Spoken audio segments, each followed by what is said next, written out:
Le Nouvel Esprit Public, Philippe Meyer, bonjour.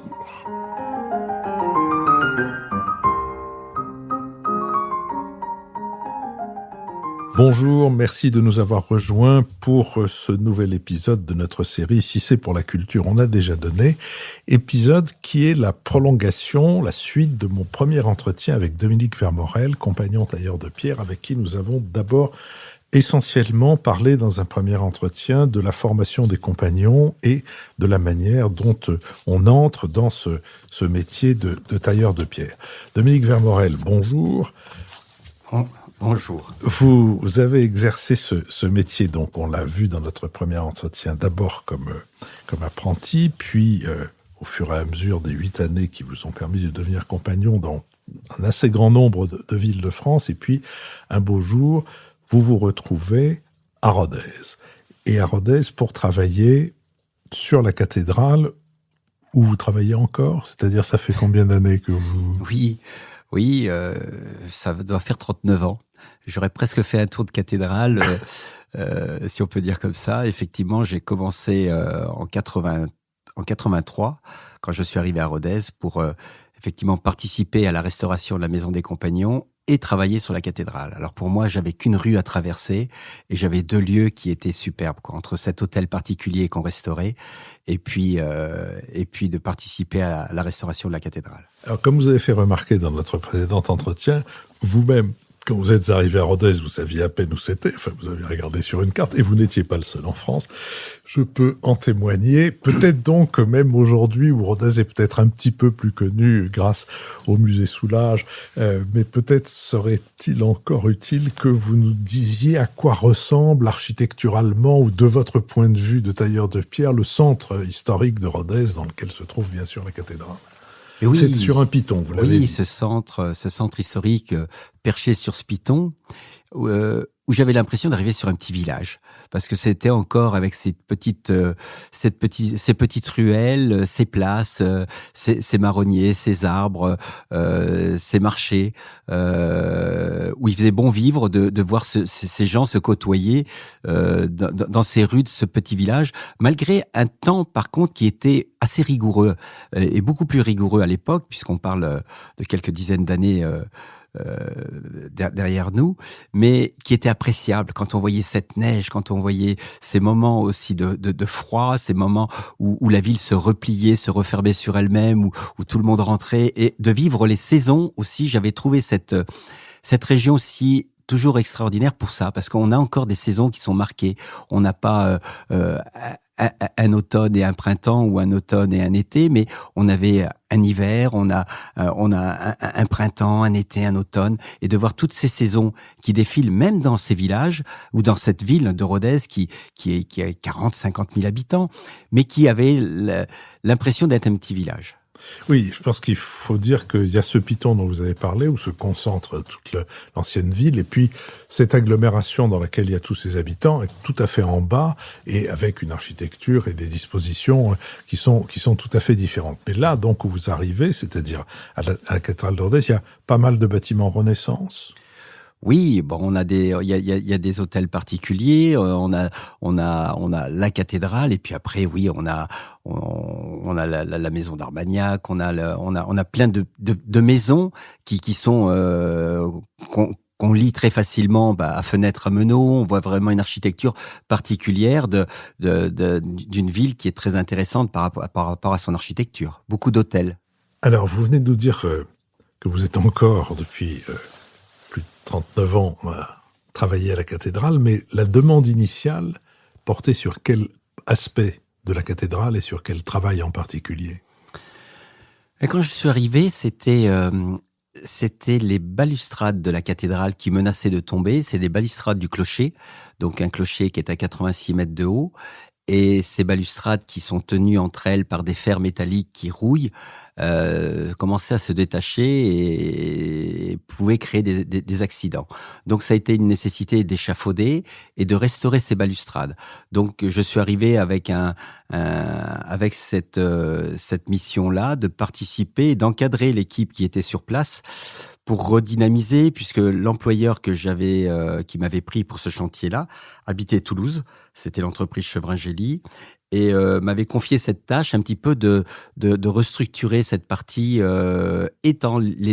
par rapport aux hommes qui devaient travailler sur ce chantier et le chantier lui-même. Parce qu'on n'avait pas d'atelier à l'époque. À l'époque, c'était surprenant, on travaillait dans la cathédrale, c'est-à-dire qu'on taillait les pierres dans les pièces en haut. Donc, il fallait monter les pierres, il fallait les tailler sur plate, descendre les gravats. C'était une organisation un petit peu d'une autre époque quand je suis arrivé, que j'ai un petit peu fait évoluer tout doucement pour pouvoir être le plus opérationnel possible. Mais c'était un moment de transformation un petit peu de ces équipes-là aussi. Alors, il faut donc remplacer ou refaire les balustrades? Mais il faut les refaire. C'est-à-dire quand on change une pierre où le fer en foisonnant a fait éclater la pierre, on peut pas recoller et tenir des pierres par de la colle pour partir pour 400 ou 500 ans. Donc on avait des balustrades qui correspondaient à pratiquement un mois de travail sur une seule pierre pour pouvoir la tailler. On avait des pinacles, puisqu'entre chaque balustrade, on avait des gables. Des gables, c'est des espèces de mouvements en pierre pour vous situer avec des décors, des choux sur les côtés et entre des pinacles. Donc il fallait refaire ces pierres-là et puis après il fallait les poser. Donc échafauder, tailler, poser. Donc tout un cheminement qui était déjà et puis vraiment empêcher ce danger, quoi. Mais un cheminement très intéressant dans ce travail-là. Vous avez dit le fer foisonner? De fer? Vous avez dit le fer foisonner. Oui, le fer foisonner, oui, excusez-moi. On est dans notre métier. C'est pas du tout pour vous en faire reproche, au contraire, c'est pour enrichir notre vocabulaire. Qu'est-ce que c'est qu'un fer qui foisonne? C'est un fer qui rouille. C'est un fer qui rouille. Et quand il rouille, il fait des desquamations et il pousse la pierre. Il fait comme un coin, en fin de compte, et il va empêcher cette chaîne de balustres qui étaient tenues entre elles par ces mains de fer qui deviennent, en fin de compte, qui vont foisonner, qui vont éclater la pierre. Et puis ces pierres vont tomber, quoi. Donc ça vous a pris combien de temps de refaire ces balustrades? Puisqu'on en avait sur 3 niveaux, donc ça a pris quand même plusieurs années. Ça a dû être à peu près 3 ans. Mais entre-temps aussi, je suis parti à un moment donné compléter ma formation à Venise aussi. Je suis parti travailler à Venise. Il y avait un institut de formation. Donc, quand le chantier était bien en route, j'avais candidaté pour une formation de boursier, puisqu'ils prenaient qu'un boursier dans chaque pays. On était 12 boursiers de pays différents, et j'avais été pris pour cette expérience-là. Et donc, je suis parti à Venise compléter ma formation sur le Centre européen de formation du patrimoine. Qu'est-ce qu'on fait à Venise, au Centre européen? Venise, c'est extraordinaire à Venise, parce que déjà Venise, c'est cette rencontre de cette architecture. C'était une rencontre de cultures différentes, puisqu'on était 12 personnes avec 12 interprètes et 12 de pays différents. Donc 12 compagnons? Non, j'étais le seul compagnon. C'est ce qui était aussi intéressant, parce que là, c'était des gens qui venaient de tous les pays. Donc on avait des Italiens, il y avait des Allemands, il y avait donc 12 pays où on se rencontre sur le patrimoine, avec des pays et une architecture très différente. Et on avait des professeurs, des maîtres de tous ces pays qui venaient nous transmettre les restaurations, et dans plusieurs domaines. C'est-à-dire que j'étais pas que dans la taille de pierre, on apprenait aussi dans les autres métiers. Donc ça nous donnait une vision un petit peu globale de la restauration. Et puis c'était une rencontre. Et là, de Venise, ça a été pour moi, ça a été un moment important, parce que c'était Rodez et en même temps, c'était ce clocher. Et quand j'ai reçu cette lettre comme quoi j'étais pris comme boursier, j'ai été voir mon patron et je lui ai dit, écoutez, il faudrait que je parte sur Venise faire cette formation. Et il avait accepté, et j'étais parti sur Venise avec beaucoup de joie et d'enthousiasme. Et une formation qui durait combien de temps? Ça avait duré 6 mois à Venise. Et là, on vous y expose différentes restaurations de différents endroits. On vous fait participer à des travaux concrets? Alors, on a des travaux concrets parce qu'on a des ateliers. Alors, quand je dis Venise, c'était l'île qui était juste en face, qui s'appelait Sancervelo.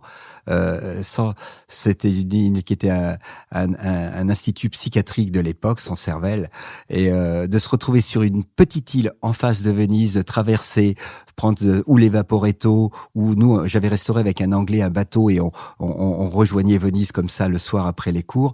Et c'était des moments qui étaient chouettes. Et de se retrouver sur une île avec ces hommes et femmes de métier, avec cette formation qu'on faisait, et on mettait en application. On avait des ateliers sur place. Et puis après, on allait faire sur les îles envoisinantes, on allait faire des expériences aussi et des restaurations. Mais on avait surtout nos propres laboratoires sur l'île de San Cervello. Qu'est-ce que vous vous souvenez avoir appris? Qu'est-ce qui le plus vous a marqué? Ce qui m'avait impressionné aussi, c'était à l'époque, ce que je connaissais peu aussi, c'était les estampages, les modelages, les choses comme ça, où j'avais fait surtout une formation chez les compagnons de tailleurs de pierre, puisque mon métier c'était de savoir tailler tout ce qui était au niveau géométrique. C'est notre métier de tailleur de pierre. Et là, on était plus dans le métier artistique. On apprenait entre le dessin, le modelage, les estampages, la conservation, les techniques avec les produits, mais qui les produits n'ont jamais été, c'est ce qu'il nous disait d'ailleurs sur cette formation, c'était un champ de laboratoire aussi, on voit que les produits miracles n'existent pas. La pierre, elle tient, et au bout d'un moment, on peut conserver, il y a des silicates d'éthyle, il y a des produits où on peut injecter, tenir, mais pour combien de temps? Et c'est assez éphémère, et je crois que le mieux, c'est encore de pouvoir garder le savoir de l'homme pour pouvoir retransmettre nos pierres, et c'est ce qu'on apprenait aussi sur Venise. Les travaux de restauration qu'on vous présentait, auxquels éventuellement vous proposez de vous associer, c'était des travaux qui concernaient des bâtiments à Venise, où Dieu sait que les bâtiments sont attaqués de diverses manières, et maintenant encore plus depuis que ces épouvantables bateaux de croisière s'y promènent. Oui. Alors, Venise était ce champ d'expérience, mais comme la restauration est toujours très très multiple, si c'était que sur la pierre de Venise, que sur les problèmes d'humidité qu'on voyait effectivement, mais donc on avait des choses concrètes pour apprendre des choses, mais c'était avec une formation de 6 mois, c'était plus général, parce que Venise avait été choisie surtout par rapport à ce lieu, et ce lieu emblématique au niveau du patrimoine, et puis culturel et cosmopolite, parce que ça représentait tous ces corps de métier de ces pays différents qui venaient. Mais le champ d'application n'était pas forcément Venise même. Mais Venise était pour se nourrir intellectuellement de l'architecture, et puis des cas concrets, la brique qui s'abîme, les problèmes de pilotis, les problèmes d'eau, d'humidité, les problèmes de pierre, les problèmes des sols. Bon, tout ça, on les a étudiés, les marmorinos, tout ce qu'on apprenait aussi, les marmorinos ou les comment ça s'appelle, au niveau des sols, les terrazzo, tout ce qu'on avait appris aussi on apprenait à les faire, mais c'était pas que pour travailler sur Venise. Alors, vous quittez Venise après ce centre de formation, vous retournez à Rodez, je fais avancer un peu le temps, les balustrades sont finies, ça a pris quand même au total 3 ans. Vous avez dit, 3 ans. Voilà. Vous êtes arrivé en 83, on est donc en 86. Pas très longtemps après, en 88, vous allez créer votre propre entreprise. Donc vous vous fixez d'une part à Rodez, qui est toujours un endroit aussi éloigné de tout et aussi peu connu du reste des Français, même du reste du monde. Donc qu'est-ce qui qu'est-ce qui vous a poussé à créer votre entreprise et à le faire à Rodez? Il y a eu plusieurs choses qui se sont conjuguées, c'est-à-dire déjà le lieu me plaisait beaucoup, Venise, alors là de Venise à Rodez, mais donc ça y est, de Venise, je quitte Venise, je reviens à Rodez, et Rodez, de trouver toujours cette ville aussi jolie, cette cathédrale aussi emblématique pour moi, et la maison des Compagnons qui était en cours de finition, donc on a fini de restaurer presque la maison des Compagnons, et ce lieu-là me plaisait énormément. L'architecte des bâtiments de France que je connaissais à l'époque m'avait proposé aussi de me dire mais pourquoi vous repartirez, vous êtes bien ici, on a besoin de gens compétents, et il m'a incité à me mettre à mon compte aussi, et j'avais cette envie, et donc j'ai démarré comme ça. Donc j'ai commencé tout seul en 88, voilà, je me suis lancé, j'ai été voir le banquier à l'époque, il m'avait demandé ce que j'avais comme garantie. Alors je lui avais dit j'ai un Tour de France ma caisse à outils, puis mon chien aussi, qui était important parce qu'il était bien connu à Rodez, mon chien. Il faisait partie de spectacles que Rodez faisait. Rodez avait fait autour de la cathédrale un spectacle qui s'appelait Collinet. C'est l'ancien maire de Rodez, Marc Sancy, qui avait Marc Sancy avait fait une sorte de, de représentation de l'histoire du Rouergue et plus précisément de l'histoire de Rodez. Ouais. Voilà, de la reconstitution aussi de l'incendie de Rodez, effectivement, et c'est vrai que la Maison des Compagnons participait à jouer en tant qu'acteur et figurant sur ce grand lieu et autour de la cathédrale. Et mon chien était très connu parce qu'il jouait, et puis au moment de la peste, il faisait le mort. Tout le monde disait regardez le chien, et puis d'un seul coup, le chien il se retournait un petit peu, il faisait le mort. Donc mon chien était connu. Donc le banquier me prête un peu d'argent. J'ai acheté une 504 plateau à l'époque, qui était une 504 plateau, c'est-à-dire avec une benne derrière, un peu d'échafaudage. Et j'ai commencé tout seul en 88 avec quelques petits chantiers de restauration, mais ne pouvant pas travailler sur la cathédrale parce que j'avais pas la qualification encore à l'époque pour travailler sur les monuments historiques. J'avais le savoir, mais j'avais pas encore la qualification. Donc, mes confrères m'ont appelé après pour travailler comme sous-traitance sur la cathédrale. Donc, je faisais toute la taille de pierre. Mon atelier a vite grandi un petit peu. On est passé à 2, puis après à 3, 4, 5. L'entreprise a pris vite des dimensions parce que j'aimais prendre des chantiers plus importants aussi. Et donc, j'ai pu travailler, ne pas laisser la cathédrale. Comme ça, j'ai fait tout le chevet après en restauration pour une autre entreprise où j'étais en sous-traitance. La qualification pour travailler sur les monuments historiques ? Il faut avoir, et heureusement, il faut avoir cette qualification. C'est une qualification qui se donne par rapport à des attestations des architectes en chef des monuments historiques, par rapport à des dossiers qu'on soumet au niveau national et au niveau départemental et national. Mais celle-ci est nationale, cette qualification, et elle est très importante parce que ça donne l'autorisation de pouvoir travailler en tant que chef d'entreprise quand on a ces compétences requises. D'accord, donc c'est une autorisation, une qualification, oui, qui vient, au fond, constater une expérience. Oui. Plus que c'est pas un examen, c'est pas. Je dis ça parce qu'en France on a le génie des examens. Je me souviens que pour être fort des Halles, il fallait avoir fait une dictée. Donc je me demandais si aussi pour être qualifié, il fallait. Non, effectivement, c'est par rapport à ces attestations, mais c'est-à-dire ça. C'est un petit peu compliqué parce que quelqu'un qui veut démarrer sans connaissance ne pourra pas. Donc il faut vraiment. Moi j'ai eu l'opportunité que les conservations, les DRAC, les directions régionales des affaires culturelles me connaissaient un petit peu. Donc insensiblement j'ai eu des attestations d'architecte en chef et j'ai pu travailler et j'ai pu après répondre après quelques années sur la cathédrale puisque j'avais ces attestations. Comme chef d'entreprise, mais en démarrant tout seul parce que il faut être crédible. On peut pas donner de tels chantiers avec de telle ampleur à quelqu'un qui a peut-être le savoir, mais qui n'aura pas suffisamment de matériel ou qui n'aura pas suffisamment les reins solides ou la structure ou il faut aussi gérer des équipes. Donc elle se donne pas à n'importe qui, n'importe comment cette qualification. C'est pour préserver les savoir-faire et puis les capacités de l'entreprise qui sera capable à répondre à ces chantiers aussi importants. Votre travail, donc, est depuis 39 ans à la cathédrale de Rodez, mais c'est un travail en plusieurs tranches. On ne vous a pas demandé de rester là pendant les 39 prochaines années quand on vous a donné le premier. Donc, la première tranche, donc, les balustrades, on les a étudiées, nous avons vu. La deuxième tranche, dans laquelle vous intervenez comme patron et non pas comme sous-traitant, c'est quoi ?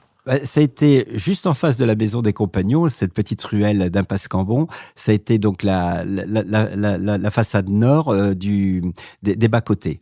Donc ça a été cette première tranche où alors là pour moi c'était un événement parce que de la voir en tant que, je me souviens j'habitais Salles-la-Source, un petit village, les 10 ou 15 ouvriers que j'avais à l'époque, je les avais invités chez moi, on avait fait un repas dans le jardin et pour moi c'était un moment de fête et de joie d'avoir eu ce chantier en tant que chef d'entreprise. Je m'en souviendrai toute ma vie parce que c'était un un moment important. Voilà, de travailler en tant que l'entreprise Vermorel avait cette tranche de travaux et j'arrivais à concrétiser quelque chose. Et en quoi est-ce qu'elle consistait, cette tranche? C'était des remplacements de pierre. On avait des remplages. Les remplages, c'est les fenestrages. Les fenestrages, ce sont ce qui tient les vitraux. C'est-à-dire, c'est en fin de compte le pourtour des vitraux. C'est ces éléments de pierre, c'est ces lancettes, c'est tout ce qui au niveau de l'architecture est autour des vitraux. Donc, on avait des fenestrages à refaire. Donc, c'était effectivement du dessin, de la taille, et puis après de la pose. Il y avait quelques gargouilles, il y avait des pinacles, il y avait des pierres aussi, simplement des pierres abîmées qu'il fallait changer. Mais c'était, même si c'était peut-être la plus petite tranche, ça a été une belle tranche de travaux parce qu'elle était très symbolique pour moi. Alors, est-ce qu'on peut poursuivre en évoquant les autres tranches qui ont suivi jusqu'à aujourd'hui? Vous êtes toujours à la cathédrale de Rodez.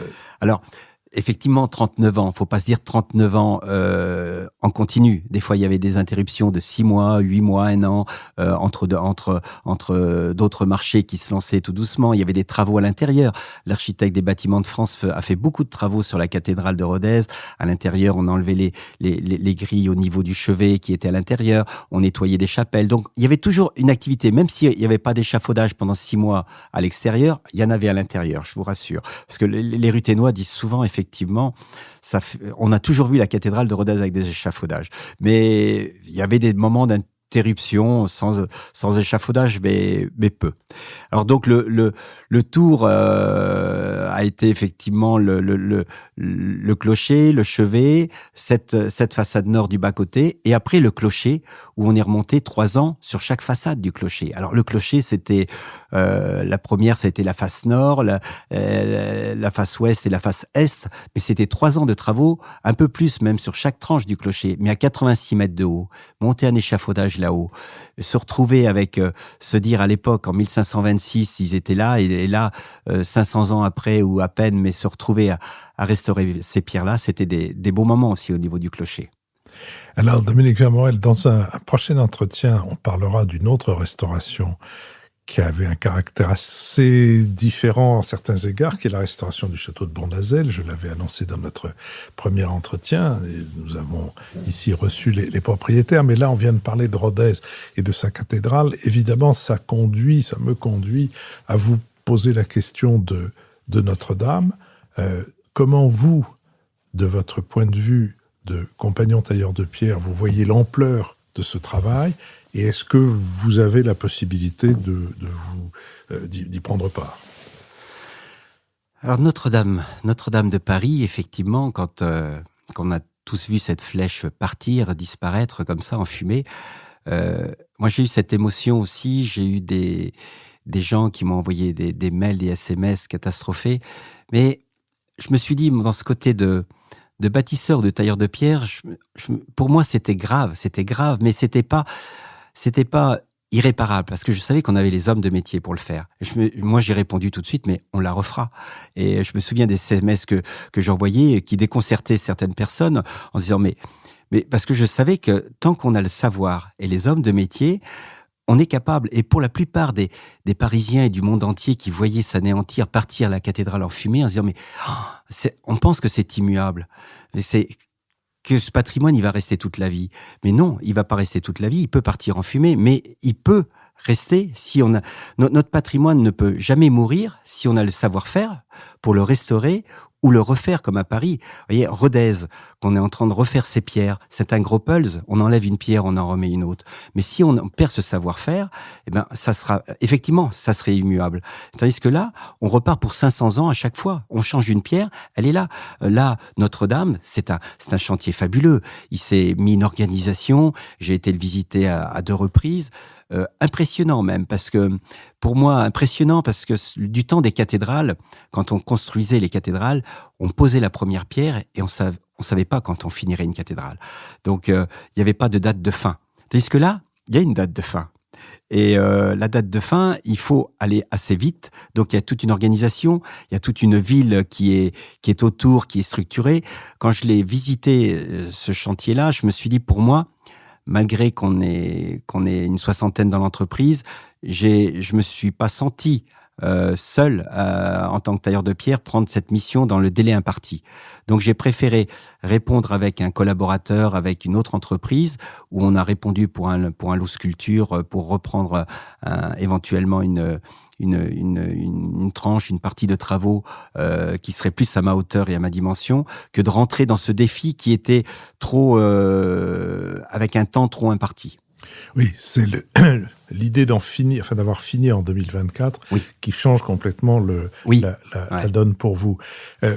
Évidemment, j'imagine qu'après la catastrophe, vous aviez eu quelques informations sur la manière dont le bâtiment avait été affecté, mais quand même, quand vous y êtes entré pour la première fois, après l'incendie, qu'est-ce qui vous a le plus frappé ? Ce qui m'a frappé, quand j'y suis rentré, c'était déjà en cours de restauration, mais de voir l'organisation qui s'était mise en place, c'était vraiment quelque chose d'extraordinaire, de s'être donné tous ces moyens mais ce côté désœuvré, ce côté, moi je l'ai vu reconstruire. J'étais catastrophé par rapport aux choses justement irréversibles qui ont réellement été abîmées, mais le reste qui peut se refaire, comme au niveau de la charpente, de la taille de pierre, je me suis dit la structure générale, quand une œuvre part, si un tableau brûle, effectivement, c'est irréversible, mais une pierre qui est abîmée, qu'on va pouvoir refaire, ou une charpente, alors effectivement, c'est pas la charpente d'origine, c'est pas les pierres d'origine, mais on va faire à travers ça le savoir-faire des hommes. Et ça, c'est important parce que ces pierres seront chargées de la main de l'homme de la même manière qu'elles avaient été faites à l'époque. Sans compter qu'il y avait déjà beaucoup de choses à Notre-Dame qui n'étaient pas d'origine, parce qu'au fil des siècles, elles avaient été modifiées. Et je ne parle pas seulement des modifications initiées par Viollet-le-Duc. Ouais. Dominique Vermorel, je vous remercie. Comme je l'ai annoncé déjà il y a quelques instants, donc nous nous retrouverons pour parler d'une autre de vos restaurations majeures, après la cathédrale de Rodez, la restauration du château Renaissance de Bournazel.